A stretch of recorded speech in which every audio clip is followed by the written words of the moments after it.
You have a quiet strength, a steadfast hope for joy still to come. The tears you shed are bittersweet, your smile both worn and warm. You have experienced the loss of a child, the loss of a dream, the loss of a joy. Today and every day at Blessed Are the Bereaved, we honor your love and we recognize your grief. My name is Jaquie Rogers, and I'm a co-founder of Blessed Are the Bereaved. And today I'm here on behalf of my mother, Cyrilla Shaw, and myself to speak to our mothers who are grieving on this Mother's Day, particularly amidst COVID-19. As always, we want to remind you that you have rights as someone who is grieving the loss of your loved one. These are borrowed from Dr. Alan Wolfelt. First, you have the right to experience your own unique grief. Remember that no one else will grieve in the exact same way that you do. So when you turn to others for help, don't allow them to tell you how you should or should not be feeling. You have the right to talk about your grief. Talking about your grief will help you heal. Seek out others who will allow you to talk as much as you want, as often as you want about your grief. If at times you don't feel like talking, you also have the right to be silent. You have the right to feel a multitude of emotions. Confusion, disorientation, fear, guilt, and relief are just a few of the emotions you might feel as part of your grief journey.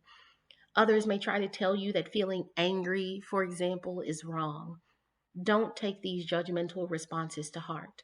Instead, find listeners who will accept your feelings without condition. You have the right to be tolerant of your physical and emotional limits. Your feelings of loss and sadness will probably leave you feeling fatigued. Respect what your body and mind are telling you. Get daily rest, eat balanced meals, and don't allow others to push you into doing things you don't feel ready to do. You have the right to experience grief bursts. Sometimes, out of nowhere, a powerful surge of grief may overcome you. This can be frightening, but it is normal and it is natural. Find someone who understands and will let you talk it out. You have the right to make use of ritual. Ritual does more than acknowledge the death of someone loved. It helps provide you with the support of caring people. More importantly, rituals like funerals are a way for you to mourn. If others tell you the funeral or other healing rituals such as these are silly or unnecessary, don't listen. You have the right to embrace your spirituality. If faith is a part of your life, express it in ways that seem appropriate and make sense to you. Allow yourself to be around people who understand and support your beliefs. And if you feel angry at God, find someone to talk with who won't be critical of your feelings of hurt and abandonment. You have the right to search for meaning. You may find yourself asking, why did my child die? Why in this way? Why now? Some of your questions may have answers, but some may not. Watch out for cliched responses that some may give you. Comments like, it was God's will, or think of what you have to be thankful for. These are not helpful, and you do not have to accept them. You have the right to treasure your memories. Memories are one of the best legacies that exists after the death of someone we love. You will always remember.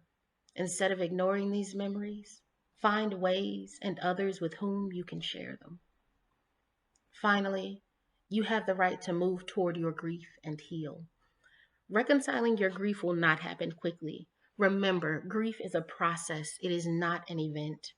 Be patient and tolerant with yourself and avoid people who are impatient and intolerant with you. Neither you nor those around you must forget that the death of someone loved changes your life forever.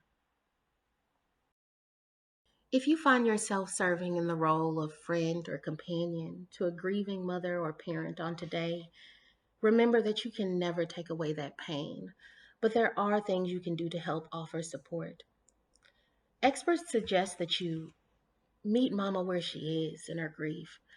Psychotherapist and grief specialist Fran Dorf cautions friends not to say or do things that could make a parent's grief seem like it's out of proportion or taking too long to resolve.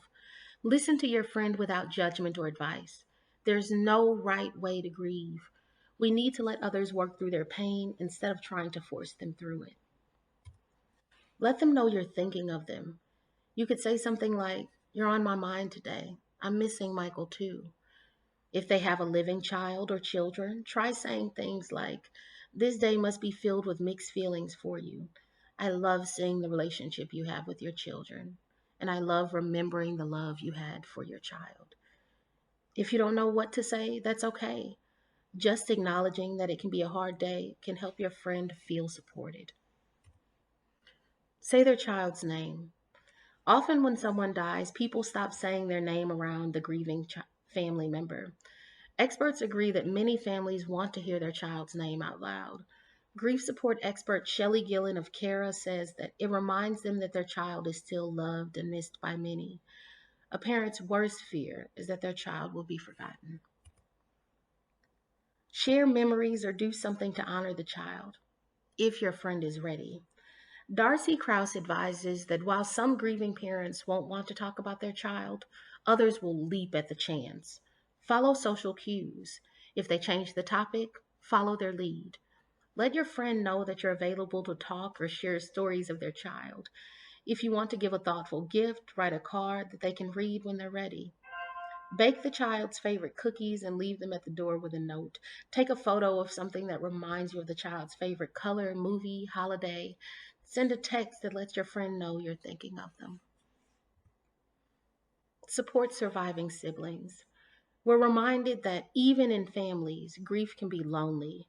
Bereaved siblings can feel left out or experience survivor's guilt that they're still alive while their sibling isn't. They sometimes feel pressure to take on the deceased sibling's role in the family. Pay extra attention to siblings and help them feel nurtured and loved. Plan a special outing with them after Mother's Day, a trip to the aquarium, an afternoon of arcade games, anything that makes them feel cherished. Encourage self care. Take your friend for a walk or drop by with a healthy meal. Offer to spend Mother's Day together doing something relaxing like yoga or catching up on a favorite show.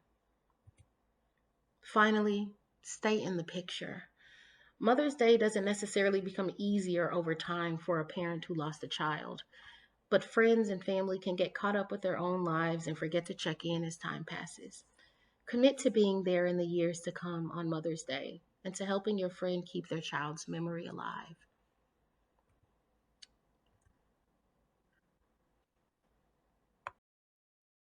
To conclude our time together today, we'd just like to leave a special message for those who find themselves offering support to our bereaved mothers. These 11 tenets of companioning are also from Dr. Alan Wolfelt. Companioning is about being present to another person's pain. It is not about taking away the pain. It's about going to the wilderness of the soul with another human being. It is not about thinking you are responsible for finding the way out. It's about honoring the spirit. It is not about focusing on the intellect. It's about listening with the heart. It is not about analyzing with the head. It's about bearing witness to the struggles of others. It is not about judging or directing these struggles. It's about walking alongside. It's not about being led or leading. Companioning means discovering the gifts of sacred silence. It does not mean filling up every moment with words. Companioning the bereaved is about being still, is not about frantic movement forward. Companioning is about respecting disorder and confusion. It is not about imposing order and logic. Companioning is about learning from others. It is not about teaching them. And lastly, companioning is about curiosity. It is not about expertise. As always, if we at Blessed Are the Bereaved can be of any assistance to you along your bereavement journey or offer you support in supporting your loved ones, we encourage you to reach out to us at blessedarethebereaved.com. Send us an email directly at blessedarethebereaved@gmail.com or contact us and leave a voicemail at 314-222-8583, and one of our trusted companions will get back to you.